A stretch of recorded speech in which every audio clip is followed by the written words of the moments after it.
श्री शिवाय नमस्तुभ्यम भक्तों। जैसा कि आप सभी जानते ही हैं कि 19 मार्च से चैत्र नवरात्रि प्रारंभ होने वाली है, जो कि 27 मार्च को समाप्त होगी। ऐसे में आज हम जानेंगे कि बिना कलश स्थापना किए और बिना व्रत रखे माता रानी का पूजन, सुबह शाम का पूजन कैसे करें, व्रत में क्या खाएं और क्या नहीं, जानेंगे सब कुछ इस छोटी सी वीडियो में। लेकिन उससे पहले वीडियो को लाइक करें, चैनल को सब्सक्राइब करें और कमेंट बॉक्स में जय माता दी जरूर लिखें। तो भक्तों, बहुत से लोग ऐसे होते हैं जो पहली बार व्रत रखते हैं। कुछ लोग हर साल रखते हैं और कुछ लोग किसी कारण से व्रत नहीं रख पाते, लेकिन उनके मन में ये इच्छा जरूर रहती है कि वे भी माता रानी की कृपा प्राप्त करें। इसलिए आज हम बहुत ही सरल और स्पष्ट तरीके से समझेंगे कि अगर आप व्रत नहीं रख पा रहे हैं, वतम मर्तमा प्रतीक कलश स्थापना नहीं कर पा रहे हैं या अखंड दीपक नहीं जला पा रहे हैं, तब भी आप कैसे पूरे 9 दिनों तक माता रानी की पूजा कर सकते हैं और उनका आशीर्वाद प्राप्त कर सकते हैं। तो भक्तों, सबसे पहले एक महत्वपूर्ण बात समझ लीजिए कि माता रानी को दिखावा नहीं बल्कि सच्ची श्रद्धा और भक्ति प्रिय होती है। अगर आपके पास समय कम है, घर छोटा है या शारीरिक स्थिति ऐसी है कि आप कठिन नियमों का पालन नहीं कर सकते, तो इसमें चिंता करने की कोई आवश्यकता नहीं है। माता रानी केवल आपके भाव देखती हैं, आपका मन देखती हैं। इसलिए जितना आपसे सहज रूप से हो सके उतना ही करें, वही सबसे उत्तम माना जाता है। अब भक्तों, बहुत से लोग पूछते हैं कि बिना कलश स्थापना किए और बिना व्रत रखे क्या पूजा करना सही होता है या नहीं। इसका उत्तर है बिल्कुल सही है। अगर आप कलश स्थापना नहीं कर पा रहे हैं, स्नान करके साफ सुथरे वस्त्र पहनकर अपने घर के मंदिर या किसी साफ स्थान पर माता रानी की तस्वीर या मूर्ति के सामने बैठकर पूजा कर सकते हैं। ध्यान रखें कि पूजा से पहले घर में थोड़ी सी साफ सफाई जरूर कर लें। अब महाराज, सुबह के समय अगर संभव हो तो सूर्योदय से पहले उठकर स्नान करें और उसके बाद माता रानी का ध्यान करें। कोशिश करें कि पूजा करने से पहले कुछ ना खाएं। लेकिन अगर किसी कारण से ऐसा संभव नहीं है, जैसे छोटे बच्चे हैं या स्वास्थ्य संबंधी समस्या है, तो आप अपनी सुविधा के अनुसार भी पूजा कर सकते हैं। इसी के साथ पूजा करते समय आप धूप, दीप और अगरबत्ती अवश्य जलाएं। यदि आप अखंड दीपक नहीं जला सकते, तब भी आप पूजा करें। उस समय एक दीपक जरूर जलाएं। घी का दीपक सबसे अच्छा माना जाता है, लेकिन अगर वो उपलब्ध नहीं है तो तिल के तेल का दीपक भी जला सकते हैं। ध्यान रखें कि दीपक को जानबूझकर बुझाना नहीं चाहिए। उसमें इतना तेल डालें कि वो अपने आप शांत हो जाए। अब भक्तों, बात आती है कि पूजा में क्या पाठ करना चाहिए। अगर आप दुर्गा सप्तशती का पाठ कर सकते हैं तो बहुत उत्तम है, लेकिन अगर समय या क्षमता नहीं है तो आप दुर्गा चालीसा का पाठ भी कर सकते हैं। जो लोग ज्यादा देर तक बैठ नहीं सकते, बुजुर्ग हैं या जिनको कमर में दर्द रहता है, वे भी आराम से बैठकर छोटा पाठ कर सकते हैं। सबसे जरूरी बात यह है कि पाठ करते समय मन शांत और एकाग्र होना चाहिए। पूजा के दौरान माता रानी को सिंदूर, लाल फूल और भोग अवश्य चढ़ाएं। अगर लाल फूल उपलब्ध नहीं है तो जो भी सांप और सुगंधित फूल मिल जाए वह अर्पित कर सकते हैं। भोग में आप मिश्री, बताशा या कोई भी साधारण मिठाई चढ़ा सकते हैं। एक छोटी सी बात का विशेष ध्यान रखें कि भोग में प्रतिदिन एक लौंग और एक इलायची अवश्य डालें। यह बहुत शुभ माना जाता है। इसी के साथ भक्तों, सुबह और शाम दोनों समय आरती करना बहुत अच्छा होता है। आप जय अम्बे गौरी जैसी आरती गा सकते हैं और साथ में कपूर से आरती करें तो और भी उत्तम माना जाता है। कपूर जलाने से वातावरण भी शुद्ध होता है और सकारात्मक ऊर्जा बनी रहती है।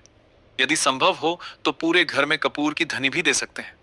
अब एक और महत्वपूर्ण बात जो बहुत लोग पूछते हैं कि पूजा करते समय हमें कैसे बैठना चाहिए, तो ध्यान रखें कि कभी भी खड़े होकर पूजा पाठ नहीं करना चाहिए। हमेशा नीचे आसन बिछाकर बैठे। अगर आपके पास नया आसन नहीं है तो कोई साफ पुराना कपड़ा भी उपयोग कर सकते हैं। उसे धोकर साफ करके आसन के रूप में इस्तेमाल करें। जरूरी नहीं कि हर चीज नई ही हो।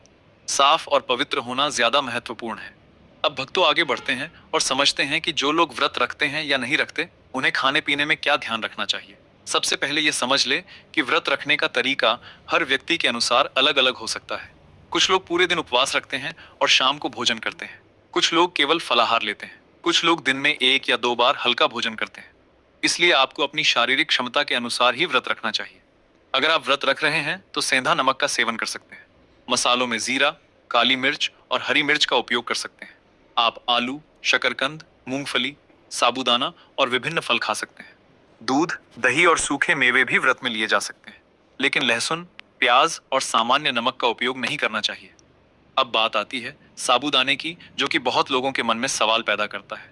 बहुत से लोग व्रत में साबूदाने की खिचड़ी या खीर बनाकर खाते हैं।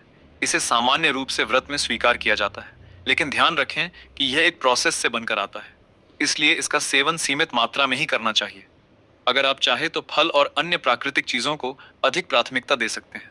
अब भक्तों, सबसे महत्वपूर्ण प्रश्न कि व्रत में हमें कितनी बार खाना चाहिए, इसका कोई निश्चित नियम नहीं है। कुछ लोग एक बार खाते हैं, कुछ 2 बार और कुछ लोग फलाहार के रूप में थोड़ी थोड़ी मात्रा में कई बार लेते हैं। लेकिन ध्यान रखें कि व्रत का मतलब केवल खाना नहीं होता, बल्कि संयम रखना होता है। इसलिए बार बार खाने से बचें और जितनी जरूरत हो उतना ही खाएं। इसके साथ ही पानी भरपूर मात्रा में पीना बहुत जरूरी है। नारियल पानी भी पी सकते हैं। यह शरीर को ठंडक देता है और ऊर्जा भी बनाए रखता है। लेकिन कुछ घरों में नियम होता है कि नारियल पहले माता को चढ़ाया जाता है, उसके बाद ही खाया जाता है। तो आप अपने घर के नियम के अनुसार चल। इस प्रकार आप चाहे व्रत रखें या ना रखें, कलश स्थापना करें या ना करें, अगर आप सच्चे मन से माता रानी की पूजा करते हैं तो उनकी कृपा आपको अवश्य प्राप्त होगी। सबसे जरूरी है आपका भाव, आपकी श्रद्धा और आपका विश्वास। माता रानी हमेशा अपने भक्तों की मनोकामना पूर्ण करती है। बस हमें सच्चे दिल से उनका स्मरण करना चाहिए। इसी के साथ महाराज, कुछ लोग दूसरों को देखकर बहुत कठिन व्रत शुरू कर देते हैं, लेकिन बाद में शरीर साथ नहीं देता और उन्हें परेशानी होने लगती है। इसलिए सबसे पहली बात, हमेशा यह ध्यान रखें कि व्रत कभी भी अपनी क्षमता से अधिक नहीं रखना चाहिए। भक्ति में मजबूरी नहीं होनी चाहिए, बल्कि सहजता होनी चाहिए। अब भक्तों, हम ये समझते हैं कि व्रत रखने के अलग अलग तरीके क्या होते हैं। कुछ लोग ऐसे होते हैं जो पूरे दिन बिना कुछ खाए पिए रहते हैं और केवल शाम को भोजन करते हैं। कुछ लोग फलाहार करते हैं। कुछ लोग फलाहार करते जिसमें वे फल, दूध, दही और हल्के आहार लेते हैं। कुछ लोग दिन में 2 बार भी खा लेते हैं, लेकिन व्रत वाले नियमों का पालन करते हैं। इन सभी तरीकों में से आपको वही तरीका चुनना चाहिए जो आपके शरीर और दिनचर्या के अनुसार सही हो। अब भक्तों, एक बहुत महत्वपूर्ण बात आती है कि व्रत में हमें किन चीजों का सेवन करना चाहिए और किन चीजों से बचना चाहिए। सबसे पहले तो ये समझ लीजिए कि व्रत का भोजन सात्विक होना चाहिए। इसमें लहसुन और प्याज का बिल्कुल भी प्रयोग नहीं करना चाहिए। सामान्य नमक की जगह केवल सेंधा नमक का उपयोग करना चाहिए। यह व्रत में शुद्ध और स्वीकार्य माना जाता है। इसी के साथ भक्तों, आप व्रत में आलू, शकरकंद, कद्दू जैसी चीजों का सेवन कर सकते हैं। इसके अलावा फल जैसे केला, सेब, अनार, पपीता आदि भी खा सकते हैं। सूखे मेवे जैसे बादाम, काजू, किशमिश भी शरीर को ऊर्जा देते हैं, इसलिए इन्हें भी लिया जा सकता है। दूध और दही भी व्रत में बहुत उपयोगी होते हैं, क्योंकि यह शरीर को ताकत देते हैं और कमजोरी नहीं आने देते हैं। अब भक्तों, कुछ लोग यह भी पूछते हैं कि क्या हम व्रत में मसालों का उपयोग कर सकते हैं। तो आपको बता दूं कि व्रत में बहुत सीमित मसालों का ही उपयोग करना चाहिए। जैसे आप जीरा, काली मिर्च और हरी मिर्च का उपयोग कर सकते हैं। कुछ लोग सौंफ का भी प्रयोग करते हैं। लेकिन गरम मसाला, हल्दी, धनिया पाउडर जैसे सामान्य मसालों का उपयोग व्रत में नहीं करना चाहिए। अब भक्तों, तेल की बात करें तो सरसों के तेल से बचना चाहिए। व्रत में घी या मूंगफली के तेल का उपयोग करना अधिक उचित माना जाता है। इससे भोजन भी हल्का रहता है और शरीर पर भी अच्छा प्रभाव पड़ता है। अब भक्तों, एक और महत्वपूर्ण प्रश्न है कि व्रत में टमाटर खाना चाहिए या नहीं। तो यह अलग अलग परंपराओं पर निर्भर करता है। कुछ लोग टमाटर को फल मानकर खाते हैं, जबकि कुछ लोग इसे व्रत में नहीं लेते। इसलिए आप अपने घर के नियम और परंपरा के अनुसार ही इसका निर्णय लें। अब हम एक और महत्वपूर्ण विषय पर बात करते हैं कि अगर कोई व्यक्ति व्रत नहीं रख रहा है तो क्या वह सामान्य भोजन कर सकता है। इसका उत्तर है हाँ, लेकिन कोशिश करें कि नवरात्रि के दौरान सात्विक भोजन ही करें। लहसुन प्याज से बचें और भोजन को सरल और पवित्र रखें।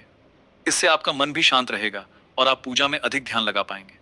अब भक्तों, एक बहुत जरूरी बात जो अक्सर लोग पूछते हैं कि अगर हम व्रत के नियम पूरी तरह से नहीं निभा पा रहे हैं तो क्या माता रानी हमसे नाराज हो जाती हैं।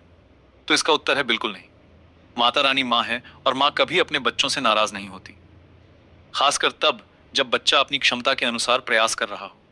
इसीलिए अगर आप किसी कारण से सारे नियम नहीं निभा पा रहे हैं तो चिंता करने की कोई जरूरत नहीं है।